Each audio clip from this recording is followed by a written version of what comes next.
Kalian punya waktu 5 detik untuk menjawab pertanyaan ini. Kira-kira inverse fungsi fx sama dengan x kuadrat di semua x bilangan real itu bentuknya gimana? 1, 2, 3, 4, 5. Kalau dari kalian ada yang menjawab bahwa inverse fungsi f adalah akar x, kalian salah karena fungsi fx ini bukan fungsi yang satu-satu. Ya, jadi syarat suatu fungsi memiliki inverse adalah jika dia itu injektif ya, atau sifatnya satu-satu di domainnya. Oke, jadi catatannya di domainnya, dia harus bersifat injektif atau satu-satu.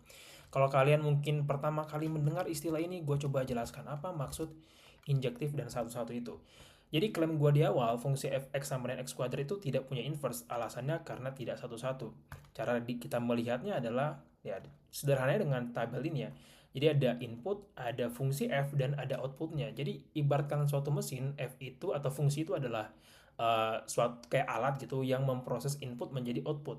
Ya, contohnya misalkan kalau kita ambil inputnya 1, masukin ke fungsi f sebagai mesin, maka kita akan dapat hasilnya 1 kuadrat atau 1.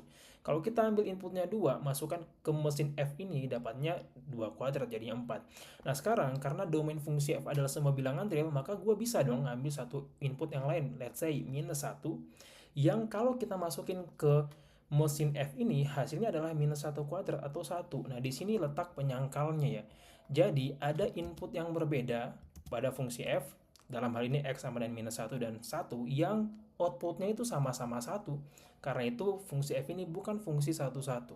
Dia bukan fungsi yang injektif dan karena itu dia tidak punya inverse.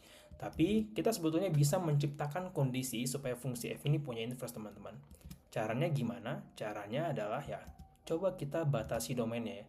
Alih-alih menuliskan domain fungsi f itu sama dengan semua bilangan real, seperti yang gue tuliskan di awal, kita batasi domainnya tuh hanya bilangan positif, x lebih dari 0. Dan dengan inisiatif ini, membatasi domainnya, fungsi f itu jadi punya inverse di domain x lebih dari 0, yakni f inverse x sama dengan akar x. Kalau kalian merasa video ini bermanfaat, follow akun ini dan share video ini. Kalian bisa klik link .edCalculus with Aziz untuk dapatkan semua resource pembelajaran kalkulus yang udah gue siapkan. Thank you, sampai jumpa di video selanjutnya. Bye-bye.